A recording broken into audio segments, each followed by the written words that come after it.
Good afternoon, everyone, and thank you, Nick, for the introduction. First of all, I'd like to thank Brittle Bone Society for inviting me to speak today on this virtual meeting, where I'm hoping to provide an update on the ABCD study.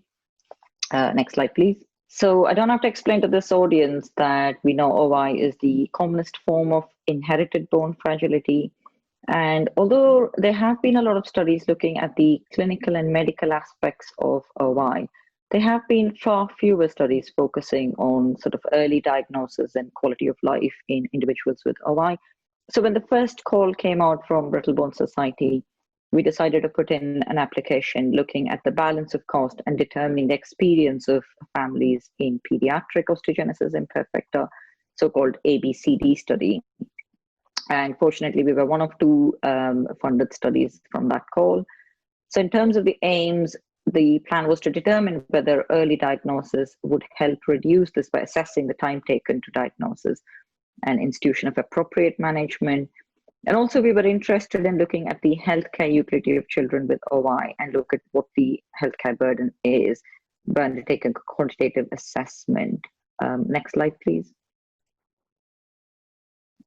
So in terms of the objectives, what we set out to do was establish the time taken to diagnosis and how this was achieved. So more of a diagnostic journey, understanding more about an individual or family's diagnostic journey, but also look at a questionnaire-based assessment to look at healthcare use, but also look at the database interrogation, mainly focused on the highly specialized OI service. So what I'm going to do is pass you on to my colleague, David Walker, who did all the legwork for the study and did all the interviews. So hopefully he can cover more about the study design and results from the study as well. Thank you. Thanks, Meena. Next slide, please. So we aim to try and interview between 10 and 15 families, 10 roughly at the minimum, who had a confirmed genetic diagnosis of OI. We also wanted to collect data, as Meena had said, from the highly specialised service database, essentially to perform some statistical analysis on things like how long it took people to be diagnosed, how much it costs to look after patients on average, what's effectively the most efficient pathway for patients. At the same time, we wanted some patients to complete some questionnaires as well. So we did that during some of the interviews, and some of that is currently being analysed as well, I believe. I only did the interview part of the study, so from here on out, I really just want to talk about some of the results and the outcomes that we got from those interviews. Next slide, please. So when it came to the interviews, the key questions that I was asking about were the time taken to diagnosis, the range of experiences that people had in getting to that point, and thoughts from the families on what worked well and possibly what didn't work so well during that whole process. So our hope was that the interviews would demonstrate that those who had a quick diagnosis overall had a better experience and underpin the need for us to have clear, faster pathways to be able to achieve this. We found patients from the Sheffield clinical database, and we approached some patients who were due to come into Sheffield for the regular series of treatment. And we also had some interest from members from the Brittle Bone Society after they had advertised on social media as well. Next slide, please, which I think I've just covered with that. Yep. I managed to get 8 participants overall. I had a bit of a short time because I was doing a master's dissertation at the same time, so there was a bit of a time limit for me. I managed to get 7 of those patients done by or interviewed by telephone, and 1 person I managed to speak to in person. Next slide, please. Overall, from the interviews, I managed to classify a lot of the themes that came out into 3 major themes, which were obtaining a diagnosis, safeguarding issues, and the need for specialist care. And in each of those themes, we also divided our finding into various sub-themes as well.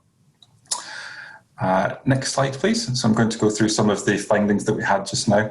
I got lots and lots and lots of data, so I've not been able to show everything that everyone has shown, but I've just put up some choice quotes. I'm not going to read them all out. I'm sure people can do that as I'm talking, but essentially just want to go through some of the findings here.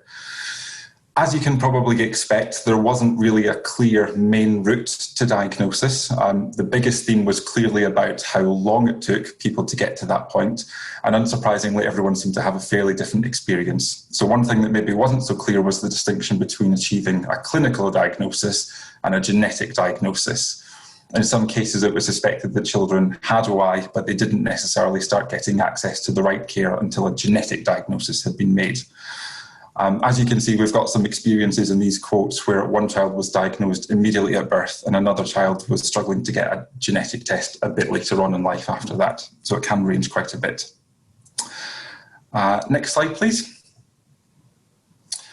There were clearly some challenges that many families faced to get to that point.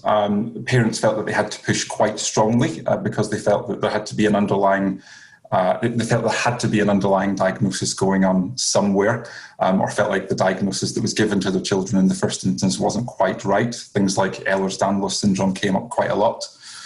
There was also an element where parents felt there was possibly a lack of education and awareness, and also about some doctors being suspicious of the parents, which came up in quite a few other areas as well.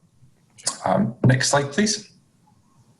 That's fine. Obviously, I think many people can relate to the inclusion of social services being involved. That came up quite a bit, and unsurprisingly, that caused quite a lot of problems for a lot of people. Next slide, please. Next slide again, please. One of the key things that was brought up was the importance of specialists' involvement. So once families managed to get in front of the highly specialised OI service, that seemed to make a much greater difference in terms of how they were being managed from that point onwards.